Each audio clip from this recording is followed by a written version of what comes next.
O assunto de hoje é o direito do consumidor relacionado à área de saúde. Então, se você tem dúvida sobre esse assunto, fique por aí.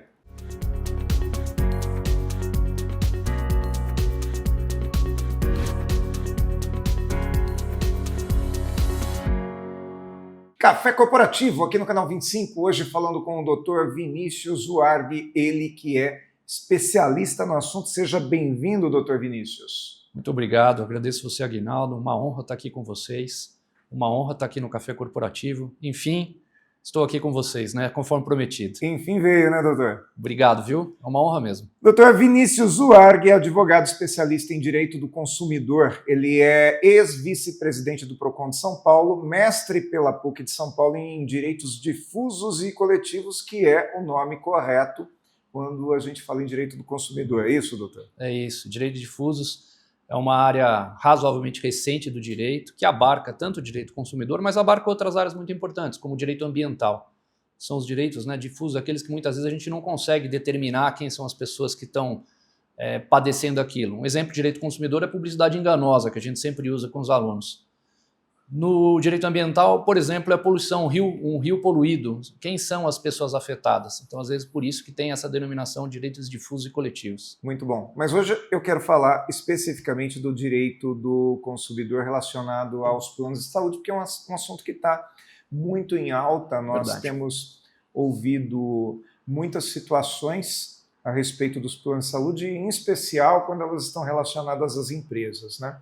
Então eu gostaria que o doutor falasse um pouco sobre esses planos de saúde, se existe uma diferença na legislação entre os planos que são direcionados para a pessoa física e aqueles que são direcionados para o CNPJ. Perfeito. Grosso modo, para ficar bem claro assim, para as pessoas que nos ouvem, houve uma mudança do mercado. Até um determinado momento, nos idos lá dos anos de 2000, 2005, 80% do mercado de saúde era feito por contratos individuais. O que são contratos individuais? Aquele que a pessoa individualmente contratava seu plano, né? Ia até uma operadora e contratava seu plano. O mercado percebeu que esses contratos tinham uma regulação muito maior, e pelo fato de ter uma regulação muito maior, ou seja, tinham regras de rescisões mais rígidas, regras de reajustes mais duras. O contrato individual, por exemplo, a regra de reajuste dele é regido pelo índice da ANS, enquanto os contratos coletivos, o que se apura o valor das mensalidades dos consumidores é a sinistralidade. De modo que houve uma migração, portanto, desse modelo de contratos individuais para os contratos coletivos. Hoje, essa lógica inverteu. Mais de 75% do mercado hoje é feito por contratos coletivos, ou empresariais, que são aqueles que as pessoas, através do seu vínculo empregatício, através de um estipulante, ele está pendurado nesse plano e, portanto, tem um plano, ou justamente pelos coletivos por adesão, que são aqueles feitos pelas classes, né? Associações, exatamente. Associações comerciais e assim por diante, é isso? Exatamente isso. Então, eu acho que vale a gente explicar o que é sinistralidade. Sinistralidade é o conjunto de pessoas dentro daquela, não sei como que eu posso chamar, mas dentro daquele grupo, existem pessoas que acabam usando mais o plano do que outras, né? E cada vez que eu uso, em tese é um sinistro. Então, sinistralidade é quando eu aumento o volume de uso dentro daquele grupo, é isso, doutor? Exatamente isso. E isso interfere no valor do reajuste. Isso, na verdade, é um contrato de mutualismo, né? O que é o conceito do seguro? É um conceito muito inteligente. Se cada uma das pessoas, ela carrega sozinha algum tipo de evento na sua vida, isso nós sabemos que existem inúmeros problemas, já vimos isso, né? Sim. Mas é muito duro quando alguém tem, por exemplo, um tratamento oncológico e ele tem um plano lá de 3 vidas e há um repasse daquele tratamento oncológico para aquelas 3 vidas, ou seja, o valor sobe consideravelmente. Quando você tem um mutualismo, que é a diluição de risco entre todas as pessoas, uma única pessoa que tem um tratamento oncológico de um grupo, sei lá, de 2.000, 3.000 pessoas, isso é diluído. Então, ou seja, é uma visão de grupo em que a sinistralidade de todas é dividida entre todos, de modo que ninguém, sozinho, isoladamente, carregue um imprevisto muito grande. Mas o que eu percebo que acontece muito também é que quem vende esse plano de saúde incentivando aquela pequena e média empresa em especial a aderir a um plano de saúde pelo CNPJ, ela não explica essas regrinhas da sinistralidade. Faz sentido isso? Faz todo sentido, Aguinaldo. Isso realmente foi um problema. Vendeu-se como uma situação boa para as pessoas e, de fato, num primeiro momento, aquilo foi, de fato, bom, porque diminuiu-se o valor, mas, ao mesmo tempo, não explicou para muitas famílias, e eu estou falando aqui só para ficar claro para quem nos ouve, que nós estou falando dos planos que são chamados os PMEs, né, pequenas e médias empresas. Muitas famílias aderiram a isso. Foi um corretor, até ele falou, olha, eu tenho uma maneira de baratear seu curso, seu plano de saúde em 20%, 30%, em 15%, só que para isso nós vamos fazer um outro modelo de plano de saúde. Só que muitas vezes ele não explica para aquela família que ele está constituindo uma empresa em nome daquela família e a família simplesmente quer um plano de saúde.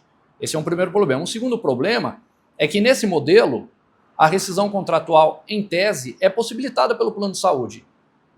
Então, se você pega, e eu já tive casos assim, tive caso de uma mulher que estava grávida, o marido estava com depressão e ela tinha um outro filho que estava que era autista. Ou seja, você tinha 3 pessoas no plano, as 3 utilizando. Isso. O que o plano fez ao fim de um ano? Rescindiu o contrato dela e ela estava grávida. Que não pode, porque na verdade ela estava, né, em vias de ter o seu segundo filho. Tivemos que partir para um restabelecimento dessa situação. Então, ou seja, voltamos à estaca zero. É muito risco em poucas pessoas. E o controle dessa rescisão, diferentemente dos planos individuais, só podem ser rescindidos em 2 hipóteses, basicamente, né? Falta de pagamento ou fraude. Do contrário, você não pode, o plano não pode rescindir. Não nos esqueçamos que nós estamos tratando de um assunto com tratamento constitucional, que é saúde, né? Então, não, as regras, elas têm previsão constitucional e têm previsão no Código de Proteção e Defesa do Consumidor. Sim. Vinícius, agora, isso tudo que você conta é totalmente passível de discussão, não é uma coisa que nós vamos ter que tirar um coelho da cartola para poder defender aquele consumidor, né?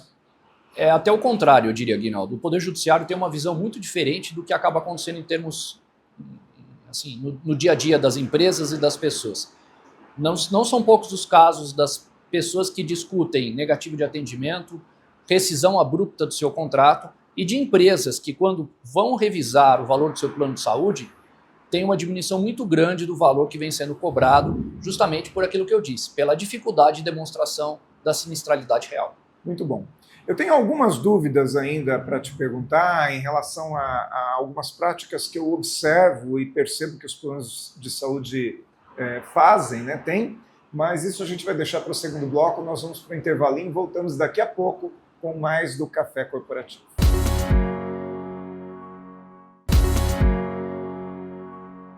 Segundo bloco do Café Corporativo, hoje falando sobre direito do consumidor, em especial relacionado aos planos de saúde. Meu convidado é o Dr. Vinícius Zuarghi, ele que também é sócio do Emerenciano e Baggio, aquela família que sempre está aqui com a gente, nos assessorando nos temas que nós temos aí relacionados à área do direito. Dr. Vinícius, me conta uma coisa, quando os planos de saúde eles resolvem fazer aquela rescisão unilateral que o doutor falou no primeiro bloco, existe também uma forma de se proteger contra isso, né? Porque é difícil, né? Não dá para deixar uma senhora grávida, um filho autista e um senhor com depressão desassistidos em função de simplesmente de um aumento de sinistralidade, né? É curioso porque a gente, quando falamos do Poder Judiciário, muitas vezes melhorou um pouco, né? Mas o Poder Judiciário é tido como algo muito lento, muito demorado, muito burocrático. Mas se existe um setor dentro do Poder Judiciário em que há, a meu ver, uma eficiência muito grande e uma sensibilidade para os problemas e um índice de assertividade, o Poder Judiciário erra. Sim. Os juízes erram, claro, dependendo da perspectiva de quem analisa. Mas, de maneira geral, o Poder Judiciário é essencialmente muito rápido nos assuntos ligados aos planos de saúde e muito assertivo. Por que eu estou dizendo isso? Nessa sua pergunta de hipóteses de rescisão de contrato abruptas, podemos pensar nos planos de PME, nos planos das familiares ou nos planos de até 30 vidas, ou eventualmente de pessoas que são abruptamente tiradas do plano, ou também nos empresariais. Muitas vezes, empresas às vezes têm grupos menores, de grupos, né? A empresa está, um determinado CNPJ tem um conjunto de vidas um pouco menor. Eu já lidei com situações, já conduzi casos de que o plano rescinde aquele... Parte do time perde o plano de saúde. Por desinteresse comercial. Né? E aí, muitas vezes, o plano de saúde, a empresa tem que tomar algum tipo de medida.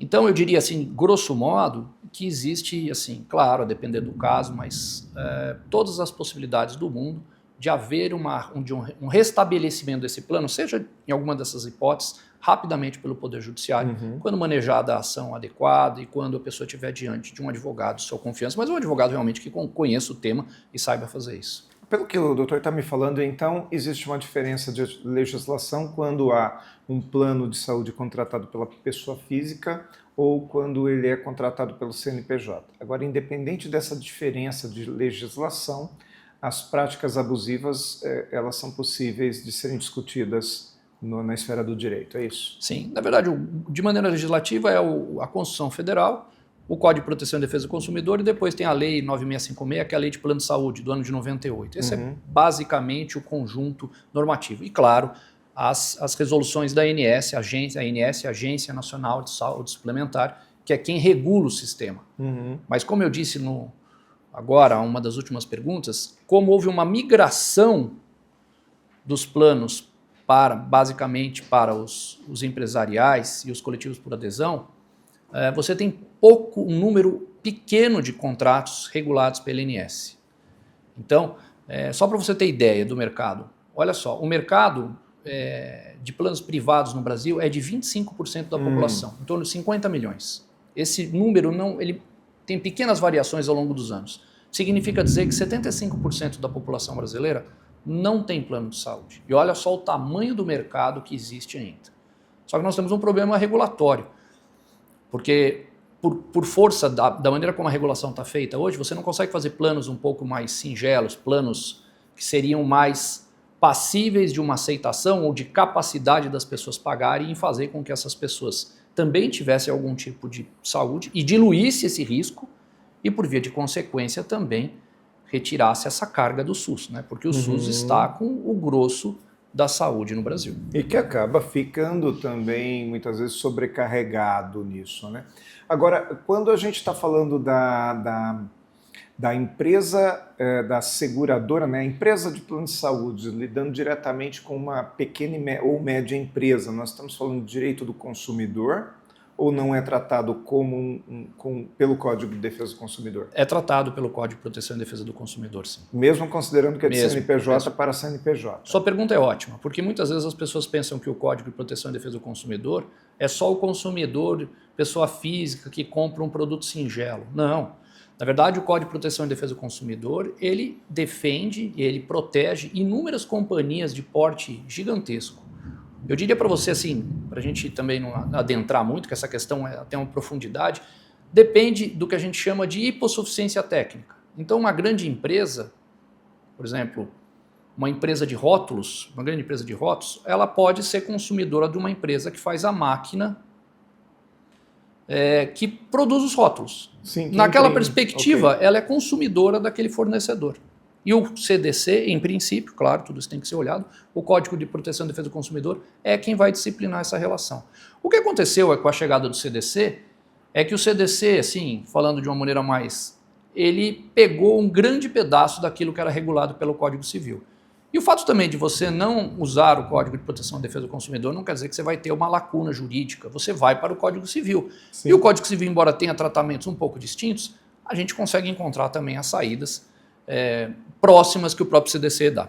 Vamos falar um pouco sobre algumas situações que são comuns também, comumente relatadas, que é a negativa de atendimento a um determinado tratamento pelo plano de saúde, ou ele te oferece essa possibilidade, porém, numa localização muito distante. Okay. Como que se trata isso do ponto de vista legal? Bom, essa questão de isso é muito comum, né? Os consumidores às vezes não terem algum tipo de especialidade na sua localidade, ou muitas vezes não é um problema de localidade, não existe aquele tipo de tratamento, aquele tipo de máquina, aquele exame laboratorial que é dado pelo plano de saúde. Sim. Eu me recordo de um caso que eu tive uma vez, um caso clássico de uma pessoa que se queimou aqui em São José dos Campos, e ele estava lá no hospital e o hospital não tinha como resolver aquele problema das queimaduras que eram muito graves. Quem tinha isso era somente o Hospital Albert Einstein em São Paulo. Então, quer dizer, o plano foi obrigado, justamente por não ter aquela técnica, não ter uma maneira de resolver aquele problema, ele foi obrigado a cobrir os custos de um hospital que não estava na sua rede credenciada. Porque eu vejo que acontece muito da operadora de saúde sugerir que o paciente vá para outro estado, inclusive. É difícil, não é razoável que ela ofereça aquilo e diga que está dentro da lei, né? Não faz sentido algum e a gente às vezes tem até tratamentos em curso que são rompidos às vezes por essa lógica, né? O que também é uma outra maneira de se buscar, né? Você exigir que aquele tratamento seja feito onde a pessoa tem domicílio e também não interromper um plano em curso. Estou com um caso agora de uma pessoa que também foi interrompido, a rede foi descredenciada, então a pessoa faz um tratamento muitos anos naquele mesmo lugar, e aí o plano de saúde disse o seguinte, olha, só que agora eu estou descredenciando e vou dar um outro. Há uma discussão para ver se tem similitude. A similitude pode ser uma maneira de você, eventualmente, do plano garantir que aquilo seja aquele novo parceiro seja. Mas se você tiver um tratamento em curso, e se esse novo parceiro não tiver realmente um nível de similitude, ou seja, ele entregar menos ou não tiver aquilo que necessariamente ele deveria ter, as pessoas que estavam no antigo regime terão todo o direito de buscar judicialmente que seja mantido ou o tratamento em curso ou mantido aquele credenciamento de que tenha realmente o tipo de tratamento que tanto ele deseja. E quem é responsável por isso? A empresa contratante ou a antiga operadora que foi descredenciada? O plano de saúde. O plano de saúde. A rigor, o plano de saúde. Porque, veja, é o plano que tem, porque o contrato da pessoa é com o plano de saúde. Pode-se discutir com o credenciado também, exatamente com a clínica, mas me parece uma questão muito mais assim relacionada ao plano de saúde. Porque a negativa é dele e o descredenciamento é dele. Aquele deixou de ser credenciado. Muito bom, doutor. Vamos fazer mais um intervalinho? Vamos. Voltamos daqui a pouco com mais cafeína.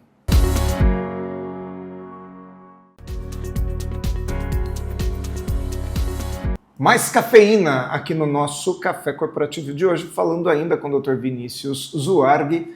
Dr. Vinícius, ficou uma dúvida e até por isso que nós estamos voltando aqui para falar sobre ela. Eu entendi que a responsabilidade é do plano de saúde que está na ativa.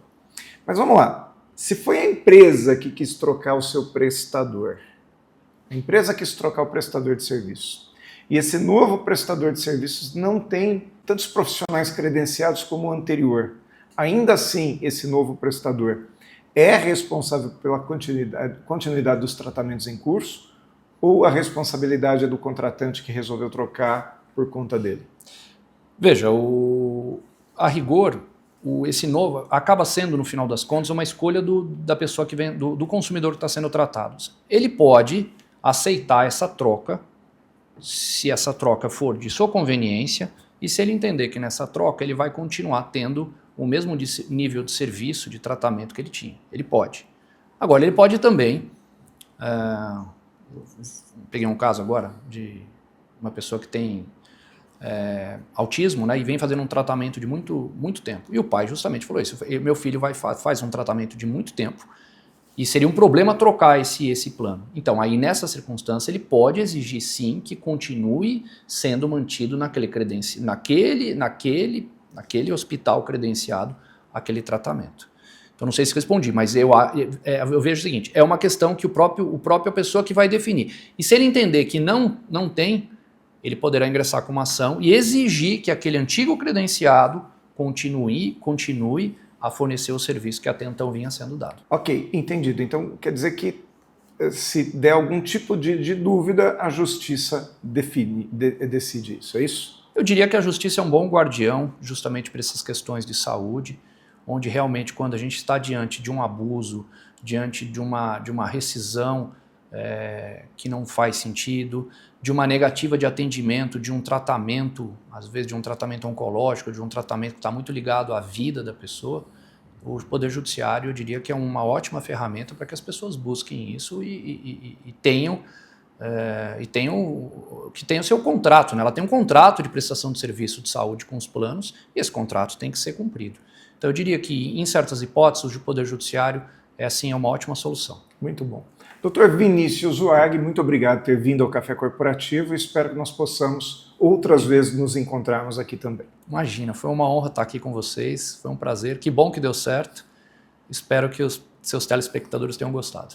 O Café Corporativo fica por aqui hoje, mas volta na próxima semana. Nós estamos também no nosso youtube.com.br/Café Corporativo com um acervo de mais de 400 entrevistas como essa, que afinal nós estamos aqui para ser essa universidade em sua tela.